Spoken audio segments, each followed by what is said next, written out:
ഈ കേൾക്കുന്ന സൗണ്ട് എന്താ അറിയോ? നമ്മുടെ ഈ ഒരു ക്രോളറിൽ നിന്നാണ്. കുഞ്ഞൻ വണ്ടികൾ മുതൽ വലിയ വണ്ടി വരെ കയ്യിൽ കിട്ടിയാൽ ആദ്യം ചെയ്യുന്നത് ഒന്ന് വാഷ് ചെയ്ത് അടിപൊളിയാക്കി എടുക്കണം. അതിനുശേഷം സിറാമിക് കോട്ടിംഗ് ഒക്കെ. അതുപോലെ തന്നെ ഈ ഒരു RC കാറിൽ ആദ്യം ചെയ്തത് ഒന്ന് വാഷിംഗ് ആണ്. അതിനുവേണ്ടി എന്നെ ഹെൽപ്പ് ചെയ്തത് ബ്രൈറ്റ് മേക്കേഴ്സാണ്. കുറേ നാളായിട്ട് ഓഫ് റോഡൊക്കെ ചെയ്ത് കഴുകാതെ വെച്ചിരിക്കുന്ന മുതലായിരുന്നു ഈ ഒരു വണ്ടി. അത്യാവശ്യം നല്ല രീതിയിലുള്ള ചെളിയും ഡസ്റ്റും ഡേർട്ടും എല്ലാം ഉണ്ട് ഇതിൽ. അങ്ങനെ വാഷ് ചെയ്ത് കുട്ടപ്പനാക്കിയതിന് ശേഷം നമ്മൾ കുറച്ച് മോഡിഫിക്കേഷൻസ് ഒക്കെ ഈ വണ്ടിയിൽ ചെയ്യാൻ പോവാണ്.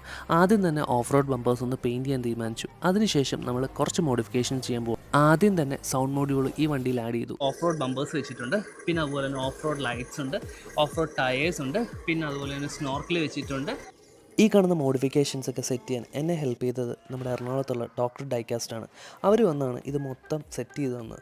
സത്യം പറഞ്ഞു കഴിഞ്ഞാൽ ഏകദേശം 2 ദിവസം എടുത്തു ഈ വണ്ടി ഈ ഒരു സെറ്റപ്പിലോട്ട് ഒന്നാക്കിയെടുക്കാൻ വേണ്ടി. ട്രാക്സിസിൻ്റെ 1/10 സ്കെയിലാണ് ഈ ഒരു RC ഡിഫൻഡർ.